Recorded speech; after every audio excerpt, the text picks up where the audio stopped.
Una vez que ya han visto toda la parte general de lo que es la línea frontal superficial, con todas las características que tiene, desde dónde hacia dónde va, cuáles son sus puntos de anclaje, por dónde van a cambiar de línea, etcétera. Vamos a ver ahora justamente las funciones y la aplicación de la línea frontal superficial. Para ello vamos a recordar nuevamente esta imagen que ya la habían tenido en el anterior video. Y simplemente recordarles, decirles que esta línea frontal va a constar de dos partes. Una que va desde los dedos de los pies hasta la pelvis y otra que va desde esta misma pelvis hacia la cabeza, hacia los lados de la cabeza. Ustedes pueden ver acá desde una vista anterior y acá desde una vista también lateral cómo va a abordar esta línea. De acuerdo a esto, vamos a ver que tiene dos tipos de funciones esta línea frontal superficial.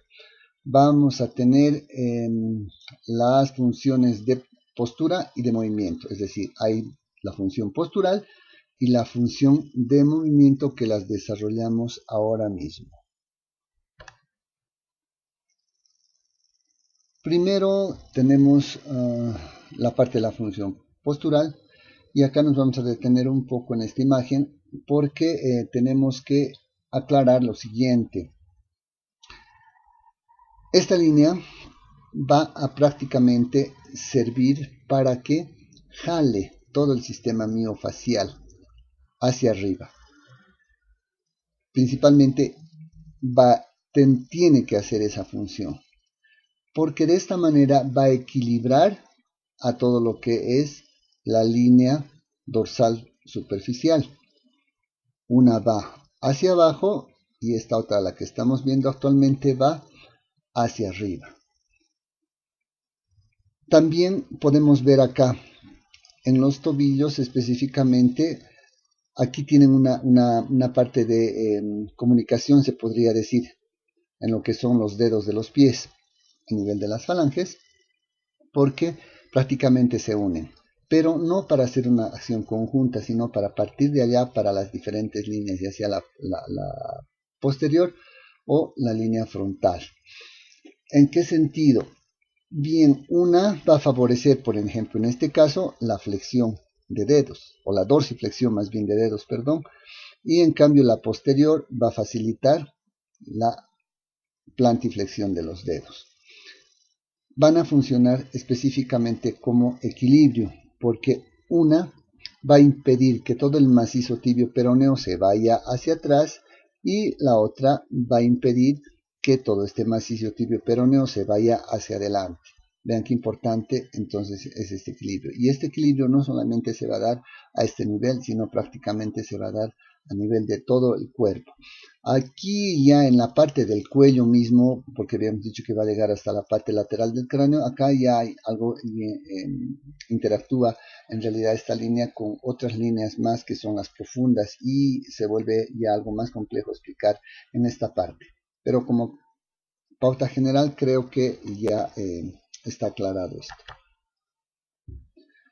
Por el otro lado también dentro de la función postural tenemos la parte de la protección. Fíjense, todos estos músculos de la parte anterior, de la parte frontal, tienen la función también de proteger a todo lo que está dentro de la cavidad abdominal y también de proteger a toda la parte blanda ya que está acá mismo. Entonces estos músculos tienen esa función, ¿sí?, de protección a todo este segmento, fíjense bien.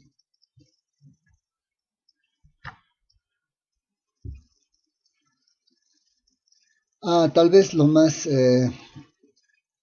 no importante, sino lo más visible para nosotros es esta función de movimiento, porque en base a esto es lo que vamos a trabajar posteriormente tanto en la evaluación como ya en la parte terapéutica. Dentro de lo que es la función de movimiento, algo ya habíamos dicho, ¿Qué es lo que va a hacer esta cadena? ¿Qué va a favorecer? Esta vía o esta línea va a favorecer primero a lo que es la flexión de tronco y caderas. Facilita, favorece. También la extensión de rodillas y la dorsiflexión del pie. Estas son las funciones de movimiento que va a realizar esta línea. A la vez que tenemos que ver que, por ejemplo, cuando el cuerpo exige una flexión enérgica y rápida, está justamente la otra línea, que es la línea postural, la línea posterior superficial, la que va a equilibrar y la que va prácticamente a hacer de contención cuando exista este tipo de movimientos rápidos y enérgicos. Para eso tenemos la otra línea, como les había dicho, entre las dos van a jugar prácticamente un papel de equilibrio.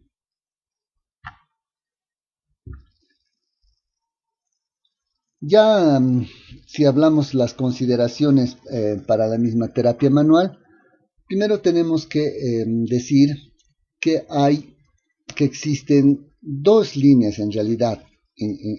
Si bien hablamos de una línea frontal superficial, igualmente la línea posterior superficial, en realidad cada una de estas vías se va a descomponer en dos. Obviamente tenemos aquí una que va desde los pies, habíamos dicho, hasta la pelvis, ¿sí? Y de acá, desde la pelvis hacia arriba, hacia la parte lateral del cráneo. Pero fíjense, son dos líneas.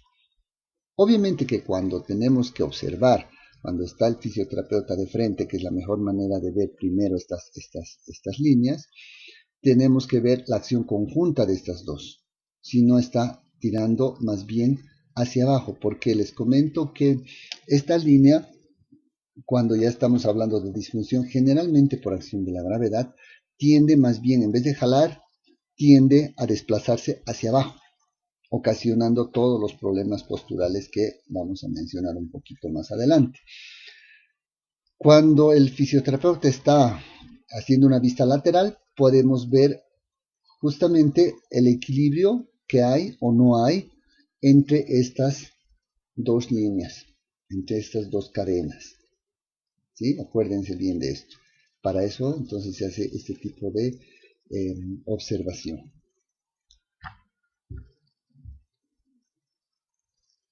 Ahora bien, como les había dicho, la línea frontal superficial tiende a desplazarse hacia abajo por efecto de la gravedad, por efecto postural, por la dinámica misma que tenemos y muchas veces simplemente por malas posiciones que vamos a tener por nuestros trabajos específicamente o por nuestros oficios. ¿Cuáles van a ser estos patrones de compensación que van a ocurrir cuando esto sucede?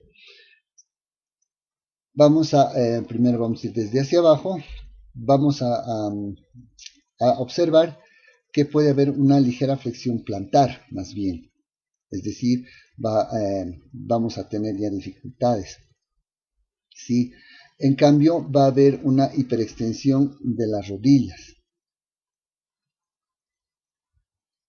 Hay una inclinación anterior de la pelvis con el desplazamiento anterior de la cadera. Fíjense cómo está esto. ¿Sí?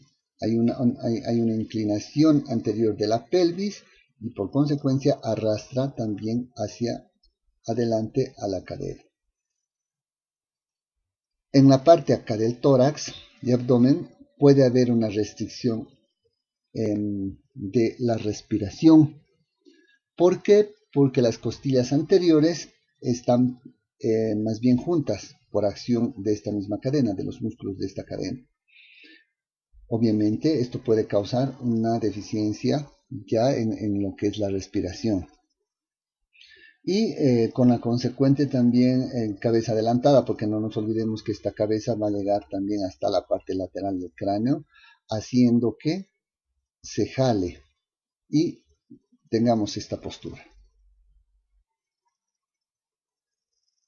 Estos son los patrones de compensación de todo lo que lo que es esta vía frontal superficial.